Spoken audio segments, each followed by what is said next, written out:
cocktail parties and see movies and, you know, blah, blah, blah. But you're totally free.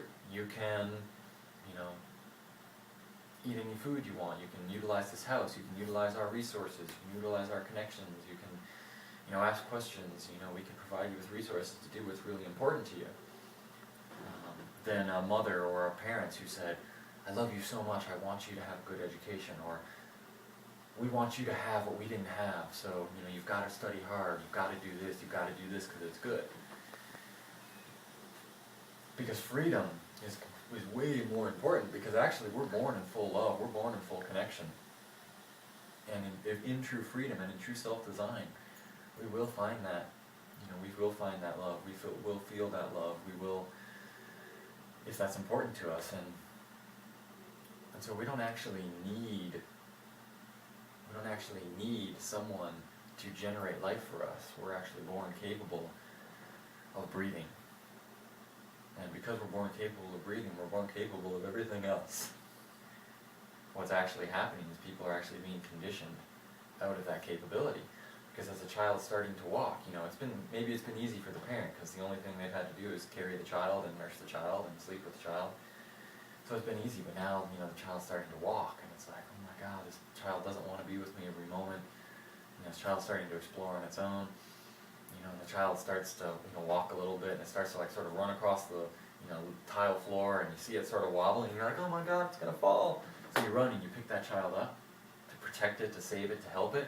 Well, what's actually happening is dysfunction and incapability is, it's being put right in there, because now the experiment with life, the exploration and the ability to really face life full on is being taken away. You know, a child is young and climbs up to his first chair and is up on the top of the chair, up on the top of the table, and you're like, oh my God, you know, I don't want my child to fall off, so you take it off and, you know, don't climb on the chairs or don't climb on the table. What's happening is that these essential abilities, these essential explorations and experiments with this world are taking place. And they're taking place on a miniature level. But it's essential because the skills and the abilities and the awareness of our world and the awareness of our body and the awareness of ourself are developing critically in these moments. And so now, you know, this child gets older, well, you know, this is the type of child that falls out of a tree, or, you know, falls off of a cliff or a boulder, or, you know, sprains their ankle, or, you know, is, you know, doing these things because these abilities weren't properly developed.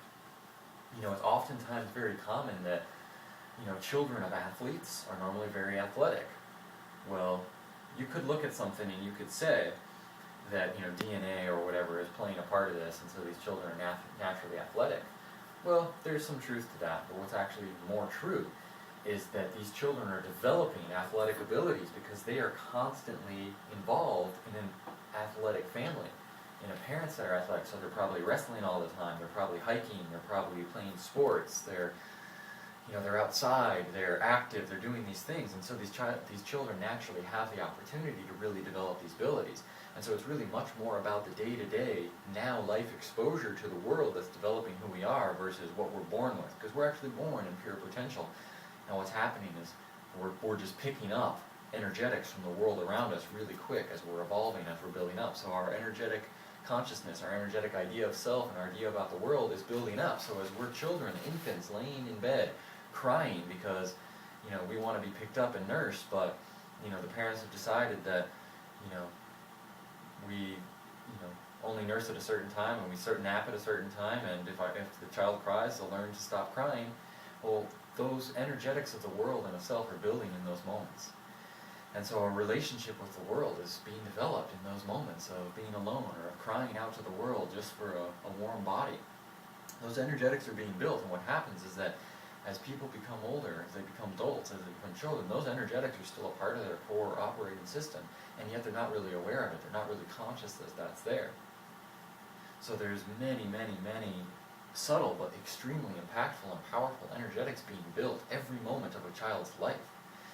So the more freedom the child really has to be involved in what's really important, or what it's really calling for and really asking for, not only creates a really enjoyable and fulfilling experience, but because these children are coming in self-design from passion and from inspiration, they naturally have motivation.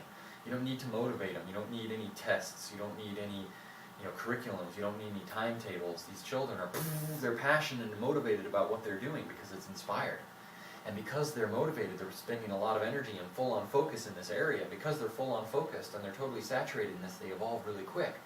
So now you've got these children who are living free and doing what they want based on their inspiration, and they're becoming geniuses because they're fully focused and just fully passionate about some particular aspect of life. It's really easy to evolve and to apply ourselves and to be full on when it feels really good, when it's coming through inspiration or when it's coming through passion. See this is my work. This is my work, and yet it's not work at all.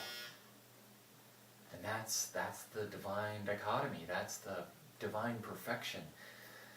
That's the secret. That's the yes, epic yes. And so I'm growing up in sort of this experiment and sort of this opportunity. And every day is not always full-on connection and just pure enjoyment and just, epic yes. There are things that are coming up. There's difficulties. My mom still makes mistakes. My mom still makes certain decisions or says certain things or does certain things that are maybe not in full in alignment with complete, utter, divine, potential perfection, freedom, enjoyment, ideal fairyland. And that's okay. It's totally okay. Every moment of discomfort, every moment of uncomfortability, every moment of fear, every moment of shame or guilt or jealousy is an opportunity. It's an opportunity to ask ourselves, wow, what would really feel good? What's the new paradigm? If I could do anything, if I could feel anything, what would that be? And as we start to resonate with what that is, our energetics are shifting because now we're resonating, we're now focusing on that which is ideal, or that which feels good, or that which we really want, that which we're inspired by. And as that happens, now we start to feel differently. We're feeling differently, we're starting to feel good, we're starting to feel inspired, and if we feel inspired, boom, now we're back in alignment with feeling really good. Now that means the world unfolding around us is feeling good. So it's a constant process when you're coming from manipulation and control and baggage, which is pretty much every human on this earth. So it's a process, and so I like to say